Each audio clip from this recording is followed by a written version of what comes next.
Hi mga kalabs, so ito ang ganap natin for today's video. Namalengke kami ni Manel. Sama rin namin si Mama pero hindi na siya bumaba ng sasakyan. Kami lang ang bumaba kasi maraming tao and hindi ganon kaaya-aya ang amoy dito sa palengke.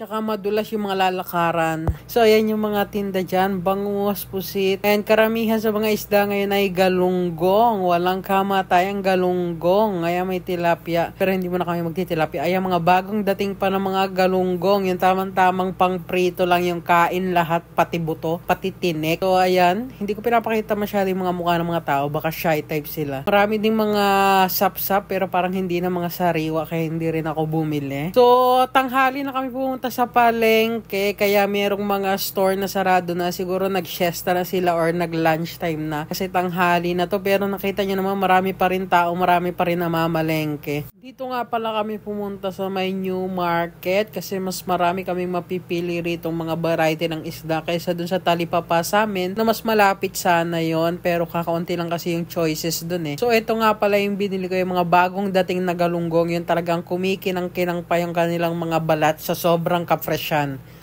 Bumili rin kami ng mga gulay at mga karne. Hindi ko na lang napakita kasi naghiwalay kami ni Manel para mabilis kaming matapos mamalengke. And after nun, pumunta rin kami sa grocery store para mamili ng mga sabon at iba pa namin kailangan sa bahay. Hindi ko na lang napakita sa inyo yung pag-grocery namin dahil bawal mag-video sa loob. And pag uwi namin, ito ang ganap. Ito ang mga pamangking ko, oh. Aga-aga, nagbi-business dito. Ano itong binibenta nyo? Dishwashing liquid. Sino nagbebenta nito? Si Mama. Ang galing ah.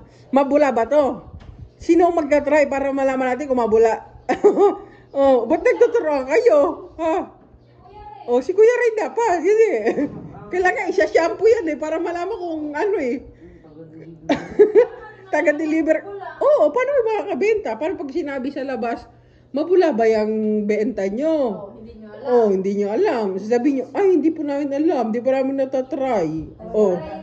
Oh, para pag napanood nila to, para pag napanood nila, may ebidensya na mabula ang tinda nyo. Marami nang bibili. Eto, ganto ho kalaki, isang 1.5, 50 pesos ang benta nila sa amin. Hindi ko alam kung ganto rin kadami ang ibebenta nila sa iba.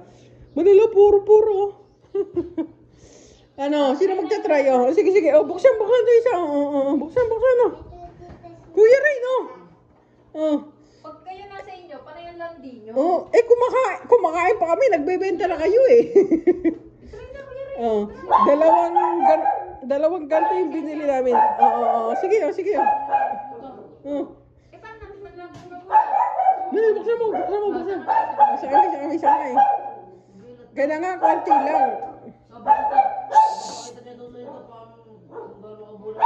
Oh, sige. Papakita kong gaano kabula. Oh.